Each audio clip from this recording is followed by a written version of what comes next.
আজকে আমি তোমাদের সাথে একটা চিকেনের রেসিপি নিয়ে এসেছি। অতি সাধারণ, দেখো খুব অল্প কম মশলাতেই এটি রান্না হয়ে যাবে।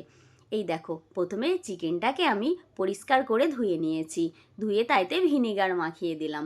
দেখো, ভিনিগারটা মাখিয়ে বেশ কিছুক্ষণ রেখে দিলাম, যেহেতু এটা চিকেনের বোনলেস পিস। আর বোনলেস পিস মানে ছিবড়ে ছিবড়ে হয়, তো অনেকেই পছন্দ করে না, আমিও পছন্দ করি না।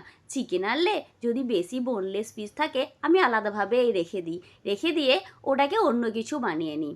তারপরে কড়াইতে সর্ষের তেল দিয়ে দিলাম। এই দেখো, সর্ষের তেল দেবার পরে তারপরে আমি এতে রসুন কুচি দিয়ে দিলাম। রসুন কুচিটা একটু ভাজা হয়ে গেলে তারপরে আমি ওতে বেশ খানিকটা কিন্তু এতে পেঁয়াজ লাগবে, তো পেঁয়াজকে কেটে নিয়েছিলাম, পেঁয়াজগুলোও দিয়ে দিলাম। পেঁয়াজগুলোকে দেখো অল্প করে ভাজলাম, পুরো সম্পূর্ণ যে লাল লাল করে ভাজতে হবে তা নয়, অল্প করে ভেজে তাইতে না আমি শুকনো লঙ্কা দিলাম। এই শুকনো লঙ্কাটা কিন্তু খুব ভীষণই ভালো লাগবে, এই শুকনো লঙ্কা দিয়েই করবে।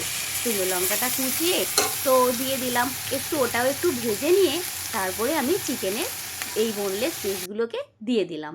এই দেখো, ওটাকেও একটু ভালোভাবে ভেজে নিলাম। একটু ভাজা হয়ে গেলে তারপরে ওইতে না আমি একটু নুন দিয়ে দেবো, পরিমাণ মতো নুন দিয়ে দেবে। যে যেরকম ভাব চিকেন ইউজ করবে ঠিক পেঁয়াজটাও সেরকম ভাব ইউজ করবে। আমি অল্প চিকেন ছিল তাই অল্প পেঁয়াজ ইউজ করেছি। তো এই দেখো, নুন দিয়ে তারপরে আমি এটাকে আবারও একটু ভালোভাবে ভেজে নেব। এই দেখো, এই যেহেতু চিকেন থেকে তো জল বেরোবেই, তুমি যেরকমভাবেই রান্না করো, ওই জন্য আমি একটু ঢাকন দিয়ে দিলাম, ওই জলেতেই চিকেনটা যাতে ভালোভাবে সিদ্ধ হয়ে যায়। এই দেখো, চিকেনের জলটা শুকিয়ে গিয়ে ওই থেকে দেখেছো তেলটা ছেড়ে গিয়েছে। তারপরে আমি এটাকে আবার ভালোভাবে একটু ভেজে নিলাম। এটা কিন্তু রুটি পরোটা এটার সঙ্গে খেতে কিন্তু ভীষণ ভালো লাগবে। তারপরে একটু ভালোভাবে ভেজে নিয়ে আমি ওইতে মাখন দিয়ে দিলাম। এই দেখো, মাখন কিন্তু বেশ খানিকটা দিলে এটা কিন্তু ভীষণ টেস্টি হয়।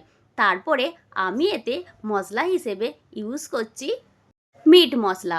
বেশ খানিকটা এতে মিট মশলা দিতে হবে, এই মিট মশলাতেই এইটা রান্না হবে, আর কিচ্ছু মশলা লাগবে না। এই দেখো, বেশ খানিকটা, বেশ দু প্যাকেটের মতো মিট মশলা আমি দিয়ে দিলাম। তারপরে এটাকে আমি আবারও ভালোভাবে নেড়ে চেড়ে ভাজলাম। এই দেখো, দেখেছো, খুব চটপটা হবে, এটা খেতে কিন্তু ভীষণ ভালো। সবাই একবার বানিয়ে খেও, অবশ্য রুটির সঙ্গে কি পরোটার সঙ্গে। এই দেখো কত সুন্দর হয়েছে, দেখেছো, ঝাল ঝাল মশলা মশলা চটপটা চিকেন রেডি। টাটা বন্ধুরা, সবাই ভালো থেকো, সুস্থ থেকো।